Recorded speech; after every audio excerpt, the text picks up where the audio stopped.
The fog was sick that morning. The king that swallowed sound and mother the world feel like it was holding its breath. Caleb Miller felt it the moment he stepped out of the tack room. The horses inside the stable stood tense and alert, all of them facing the open side door as if something waited in the mist. Caleb had lived through war, storms, and nights that tested a man's soul, but he had never felt a silence like this. Then the fog shifted and the shape of 4 wild horses appeared. Caleb froze. Everyone in New Mexico territory knew the legends. The Pantone Bachelor herd. 4 young stallions that no rancher had ever been able to catch. They roamed like shadows. They vanished like smoke. No trap, no rope, no rider had ever climbed them. Yet here they stood inside his corral. And in the center of them sat thus, the little gray donkey Caleb had been feeding for weeks. The some starving, limping animal everyone told him to ignore. The donkey looked calm, almost proud, like he brought the wild horses himself. Caleb stepped forward slowly. The Mustangs did not bolt. They did not rear. They simply watched him, their dark eyes steady and knowing. The lead stallion, a tall boy with a black man on a chest that looked carved from rock, lowered his head toward Caleb as if offering truce instead of challenge. Caleb's hands shook as he lifted the rojote a bright death for dust. He never thought to place it on a horse worth more than anything a man like him could dream of owning. But the stallion accepted it, quiet, calm, like he had been waiting. Then the fog broke and the whole ranch woke up. Doors flung open. Men spilled out, rubbing sleep from their eyes and stopped at what they saw. Caleb Miller, the lowest hand on the broken spare ranch, leading 4 lady Mustangs toward the stable like they were all friends. Thus trapped beside him, ears forward, proud as a king. Silas the cook started laughing so hard that to lean on a post. "Y ella be damned," he said. "Oats, you fool. You use code the uncapturable by feeding, a donkey no one wanted." But the other men stared with something far cooler than humor. Buckram, Say, and Jeff, who mocked Caleb daily, now watched him like a problem they didn't know how to solve. Because the poorest, most ridiculous men on the ranch had used become valuable, and valuable men attracted trouble. How it all started was simple. Weeks earlier, Caleb had found the little donkey out along the fence line, limping, starving, forgotten. Most men would read the past. Caleb didn't. He used his own meager wages, money meant for food and shirts and needed to buy salvando woods. He cleaned the donkey's guns. He fed him every morning. He talked to him in that quiet, steady way he said only with horses. The other hands laughed, called him soft, called him woods, said he cared more for animals than himself. Caleb never answered. He understood something men like that never would. Kindness mattered, even in small ways. Thus healed, and the staff. Every morning he sat near the stable door, waiting for Caleb. Every night he slept used outside the wall where Caleb rested.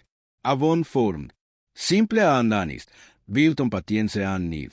Caleb didn't know the Mustangs were watching all alone from the train, staring him, staring dust, staring the way this broken man cared without wanting anything in return. They were waiting for a sign, and on that strange fog-wrapped morning, they got it. By noon, raiders from nearby ranches appeared, pretending they wanted to borrow tools, but really wanting to see the impossible hair now standing in Caleb's toes. By evening, the ranch owner, Marcus Dalton, arrived with a lawyer at his side and grit in his eyes. Caleb knew that his peace was over. The Mustangs had chosen him, but that didn't mean the world would let him keep them. These horses were worth a fortune, and the lag was written by men richer than Caleb would ever be. Dalton smiled when he talked, but his smile had the edge of a naive. He wanted the horses, he wanted the story, and he wanted Caleb out of the way. That night, Caleb lay awake in the tack room. That scared outside the door, the Mustangs breathing steadily in their toes. He stared at the leather pouch holding the last of his coins. $3 silver, some pennies, nothing compared to the fight he saw coming. But when he heard the soft whicker of the vice stallion calling to him in the dark, Caleb sat up and whispered, "You won't let them take you. However this ends, I stand my ground." In the distance, dust bridled quietly, a sound of warning. Caleb didn't know it yet, but this was only the beginning. The wild horses had chosen him. Now he would have to choose how far he was willing to go to protect them. Caleb woke before the sunrise, but the sky was already glowing red. The kind of red that warned the man that they had would bring trouble. Stepped out of the stable and found book Ramsay squatting by the fence, arms crossed, Yotai. Book was usually loud, rude, and ready with an insult. But today, his face held something new. Gueri, you got raiders coming? Book said. 3 of them. Don't look friendly. Caleb didn't answer. He already knew who they were. Tom Braddock and his 2 sons, horse traders with a reputation dirtier than a stockyard floor. They'd heard about the Mustangs everyone had. But Braddock wasn't here to admit them. He was here to buy them or steal them if I didn't work. The raiders appeared out of the morning dust, stopping at the corral like wolves circling prey. Braddock leaned forward in his saddle, eyes fixed on Captain and the others. Fine horses you got there, he said. We were ready to pay good money. 6,000 pulgadas cash. They aren't for sale, Caleb replied. Braddock smiled slow and cold. Everything's for sale, son.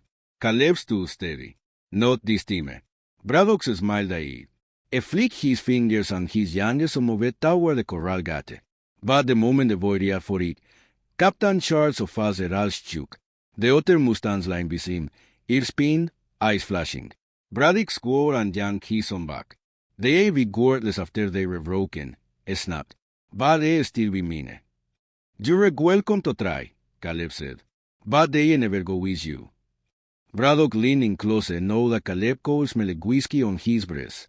Ten enjoy what team you got left with them because Dalton's going to win and when the doors ye be watching. A rodeo of living dust clouds and shreds behind him. Book let out a breath. That man ain't bluffing Woods and Dalton's words. You're cornered. I've been cornered before. Caleb answered quietly. Didn't kill me then. Won't kill me now. That evening travel took a different shape. Marcus Dalton rode into the stable with his lawyer trailing behind him. Dalton wore expensive boots and a clean coat. A man who'd never marked a stole a day in his life. Miller, he said, voice smooth as polished stone. We need to talk about what you were going to do with my horses. They were not yours. Dalton smiled. The way snakes move, slow and dangerous. Everything on my ranch is mine, he said, and they walked onto my land. You didn't open the gate, Caleb replied. He did. They come for me. Dalton stepped closer. The lab don't take care who they like. The lab cares who owns the dirt they stood on. Say them to me. Y ella give you a cut. A generous one. And if you don't. Dalton's smile disappeared. Then you ella lost everything. Y ella dragged you into court until you were too broke to fight. Y ella feared you. Y ella buried you in paperwork. And when you began, y ella set the horses to the highest bidder. Caleb didn't flinch. You ella do what you think you have to handle what I tell you, Dalton said. A tournet to leave back pose at the door. You're a man with nothing, Miller. Don't make the mistake of believing you can win. Caleb stared at the empty door wall long after Dalton left. Maybe he can't, he whispered. But he can try. Thus braided softly very massive grin. The next morning, Caleb rode into town with one purpose. He went straight to the land office and filed his own claims in the last dollars he had. Property entered my corral under my supervision. He told the clerk. He want that on record. The young clerk looked at him with surprise. You're the man who found the phantom herd. Caleb nodded. The clerk leaned in. Then you're not used filing a claim. You're starting a fight. Maybe it's time, Caleb said. The clerk studied him a moment long haired and nodded and stamped the papers. Good luck, M.R. Miller. You need it. Travel came faster than expected. When Caleb returned home, he found a crooked horse nailed to his stock room door. A broken shoe went and useless. A warning, a message. But goat obeyed him, face grim. Braddock was here again. You weren't there, so I left you that. Caleb pulled the horse free. They were trying to scare you, Book said. Best thing you can do is give up the horses. He can't. Then you're in danger. Caleb looked at the Mustangs grazing in the fading light. Captain lifted his head, watching him with some account through suggestion since the first morning. I'm not walking away from them, Caleb said. They didn't walk away from me. That night, an unexpected visitor arrived. A woman reading a Sorrel Mare. She carried herself with the confidence of someone who faced storms and kept reading. Caleb Miller, she asked. Yes, ma'am. My name is Margaret Sutton. I own Silver Creek Ranch. Caleb recognized the name. A good ranch, respective. She her majoran walked into the stable, stopping when she saw the Mustangs. They were real, she whispered. He told the stories were exaggerations. She turned to him. Emery Miller, I heard what Dalton is doing to you, and I heard you fail a clam. You're fighting alone. You solente. Caleb frowned. Why are you helping me? Margaret met his eyes. Because my husband spent those years trying to catch those horses, she said softly. And I chasing a dream I couldn't reach. She paused. And I think those horses chose you for a reason. She handed him a card. My lawyer in Santa Fe, one of the best. If you want to win, you need him. Caleb stared at the card, then at the Mustangs, then back at her. Why me? He asked. Margaret smiled. But there was sadness in it. Because you saw value in something small, a donkey nobody else cared about. Men like that deserve a fighting chance. That night, Caleb sat on his cot, the card in his hand. That scared outside the door, the Mustangs breathing steady in their stalls. Trouble surrounded him on Alcides. But they made up his mind. He wasn't backing down. A good fight for these horses, for us, for himself. Because sometimes the Wild West didn't need another rich man winning. Sometimes it needed one quay, stubborn cowboy to stand his ground. As noticed the rooftops of Santa Fe, the morning Caleb Miller stepped into the territorial courthouse. He wore a voodoo coat, boots polished as veces cold, and a determination carved up into his eyes. The gallery was packed. Ranchers, traders, writers from the local paper, and townsfolk hungry for a story. Everyone wanted to see the outcome of the fight between a poor stable hand and the wealthiest rancher in the county. Caleb sat beside attorney Thomas Whitmore. Cross the aisles at Marcus Dalton in a fine suit, flanked by his lawyer, Harrison Webb, a man who looked like he never stepped near a horse in his life. The hood he entered. Silence fell. The trial began. Dalton's lawyer went fierce. He spoke loud, confident, almost bored by how simple this case was. The Mustangs walked onto Emery Dalton's land. Webb said, under territorial law, they belong to him. The defendant is attempting to claim ownership based on emotion, not legality. He wrote out maps, measurements, and witnesses, including Red Jeff, who nervously claimed Caleb set out but to lure the Mustangs. Caleb stared at Red. Het, Baron surprised. Men like Red stretched truths if money was involved.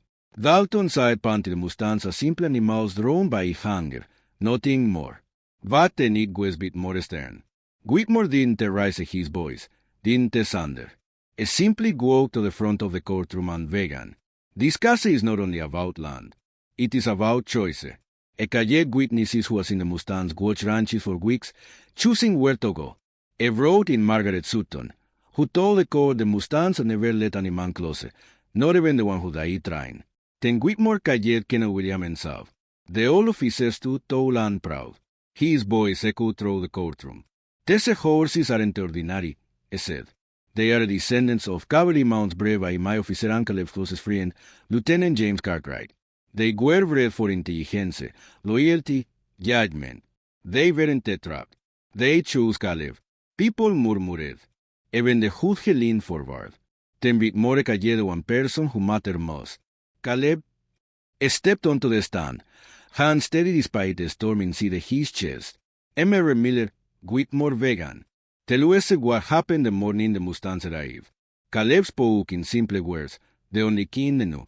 They came in the fog, quiet, calm. They didn't act wild. They acted like they were waiting for me. I told the court about Dust, the starving donkey fed died with his own money. How the Mustangs had watched for weeks, how the stallion captain allowed him to hold him without fear. Webb rose for cross-examination. So, you reclaiming these animals understood who you were, understood your character? Caleb met his eyes. Yes, he said. I am. Animals don't choose people. Webb snapped. Caleb's voice softened. Horses, though. The gallery went silent. Those Mustangs saw more in me than most men ever have. They trusted me. And they wanted to betray that. Not to Dalton. Not to anyone. No one spoke as a step down. The judge called a recess. People vast with tension. Dalton passed like a man who expected to win but feared losing. Margaret squeezed Caleb's shoulder. Whitmore whispered, "Whatever happens, you told the truth. Judges can feel that." An hour later, the judge returned. Everyone rose. He looked tired, thoughtful, as if the weight of the casa pressed the blinds into his face. This casa, a vegan, does not fit neatly inside our usual house. Yes, the horses entered the Meredalton's land, but the testimony saw something unprecedented. These animals acted with unusual intent and intelligence. They chose to follow Mary Miller, not for food, but out of truth. Dalton stiffened. The judge lifted his gavel. He ruled in favor of Caleb Miller. The Mustangs are his legal property, and to protect them from immediate sale, Mary Miller might not see them for those years. The gavels fell. The courtroom erupted. Caleb used their stand.